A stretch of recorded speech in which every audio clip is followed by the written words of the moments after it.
The Silent Investor. A story of legacy, deception, and quiet power. Part 1. The Invisible Empire. Eleanor Hayes never wore diamonds. She didn't drive a Bentley. She didn't even own a Birkin bag. To the world, she was just Ellie, the 62-year-old widow who lived in a rent-controlled two-bedroom in Jackson Heights, Queens. She shopped at Costco. She took the 7 train. She watered her basil plant every Sunday and waved at the bodega guy like clockwork. But Eleanor Hayes was also Capital, the silent majority shareholder in Harborview Holdings, the shadowy real estate empire that owned half the luxury condos in Manhattan, 3 hotels on Billionaire's Row, and the entire new Hudson Yards West development. She had built it from nothing. 1 brownstone in Bed-Stuy in 1987. 1 foreclosure auction. 1 sleepless night after another.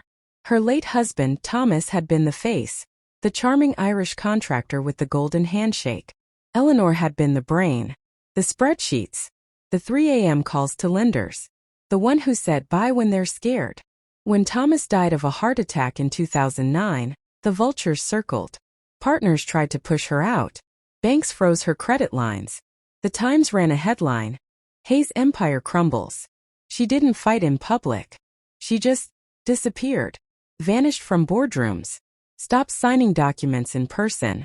Let the world think Capital was a faceless hedge fund in the Caymans. And she watched. She listened. She bought. She won. Now, in 2025, Harborview Holdings was worth $4.2 billion. And no one knew Eleanor Hayes was the puppet master. Except one person. Her daughter, Lily. Part 2. The Engagement Dinner. Lily was getting married. Her fiancé, Cameron Whitlock, came from old money. His mother, Penelope Whitlock, chaired the Met Gala committee. His father, Reginald, sat on the board of 3 Fortune 500 companies. They summered in the Hamptons. They wintered in Aspen. They pronounced quinoa like it was a personality trait. The engagement dinner was at Le Cuckoo. $4.50 a head. No prices on the menu. Eleanor arrived in her usual uniform. A navy cardigan from Talbots, circa 2012. Sensible flats from DSW. A canvas tote that said, I Heart Suit New York, in fading red letters. Cameron's parents were already seated. Penelope wore a custom Oscar de la Renta gown. Reginald had a Patek Philippe that cost more than Eleanor's apartment. Lily looked nervous. Cameron looked embarrassed. Mom, Lily whispered. You could have worn the dress I bought you. I'm comfortable, Eleanor said mildly. It's just dinner. Penelope's eyes flicked over Eleanor like she was a smudge on the tablecloth. Eleanor, darling, she cooed. Cameron tells us you're retired?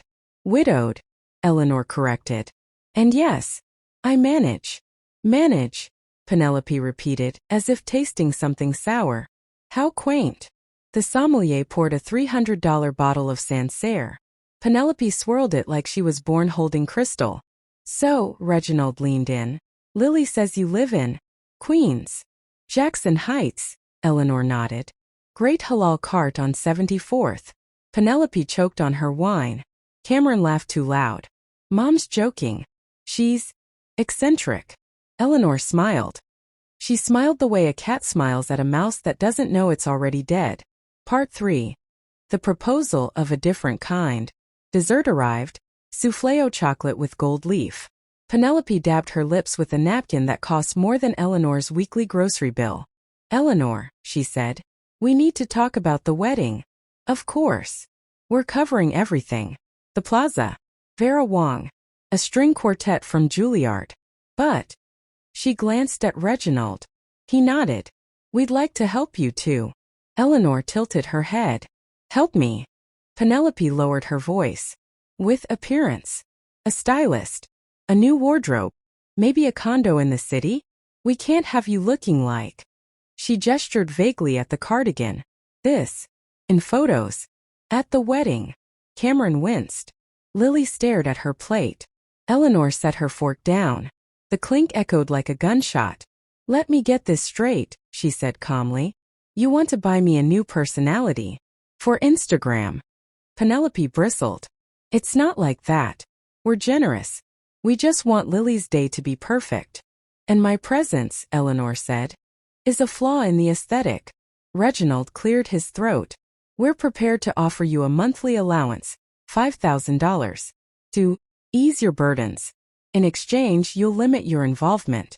No speeches. No +1. We'll handle the narrative.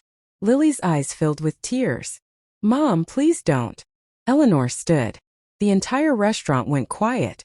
She reached into her I Heart Suit New York tote, pulled out a black Amex Centurion card, let it fall onto the table like a guillotine. Penelope gasped. Reginald froze. Pick it up, Eleanor said. Penelope did. Her manicured fingers trembled. Eleanor M. Hayes capital. Engraved in platinum. Part 4 The Reveal. Eleanor's voice was soft, but it carried like thunder. You offered me $5,000 a month to disappear. She smiled. I made that in interest while you were ordering the foie gras. Cameron's mouth hung open. Mom, Lily whispered. What is this? Eleanor turned to her daughter. Sweetheart, I never wanted you to grow up entitled. I wanted you to earn your pride. But tonight? Tonight I'm done hiding. She looked at Penelope. Do you know what Harborview Holdings is? Penelope shook her head. It's the company that owns the Whitlock residences, your family's crown jewel in Tribeca, the one you're so proud of, the one with the $40 million penthouse you sold last month. Reginald went white. I own 68% of Harborview, Eleanor said.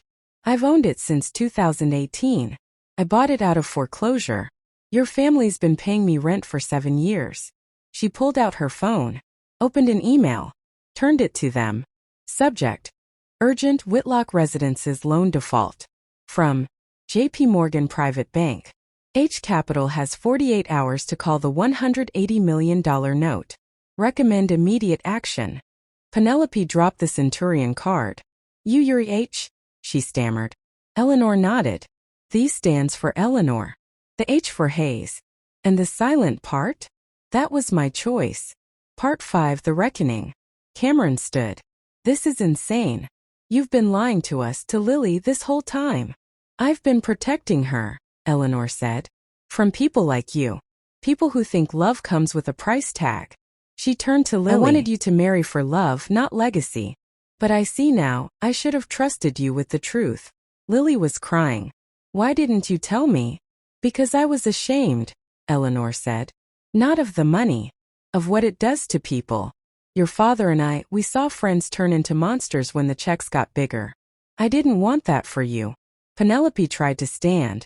This is blackmail. No, Eleanor cut in. This is consequences.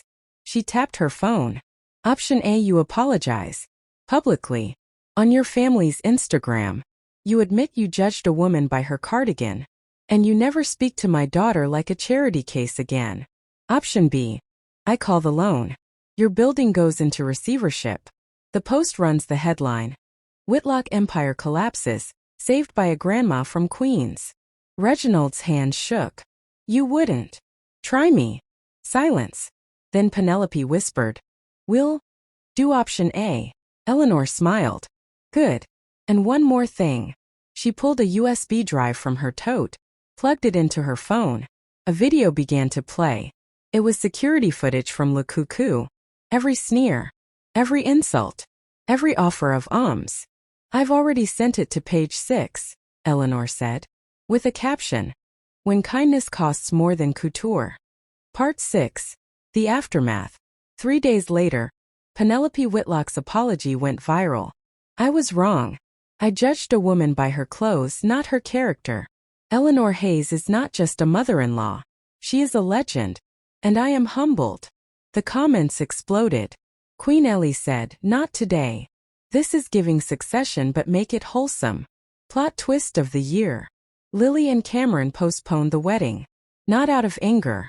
Out of clarity. They moved into Eleanor's Jackson Heights apartment for a month.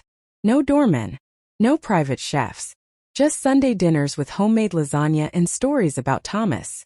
Cameron learned to take the 7 train. He stopped pronouncing quinoa like a flex. He started calling Eleanor Mom.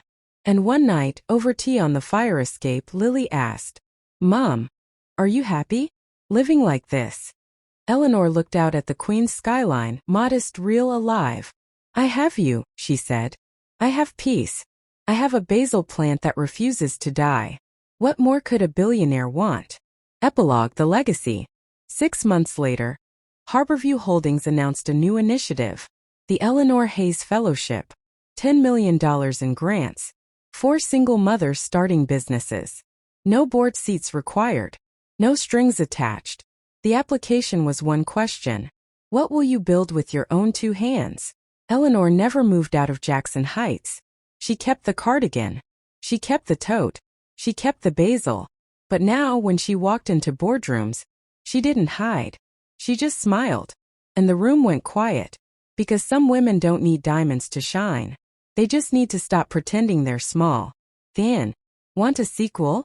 The Fellowship. One of Eleanor's grant recipients turns out to be Penelope's secret daughter. The takeover. Cameron tries to prove himself by buying a failing startup that Eleanor already owns.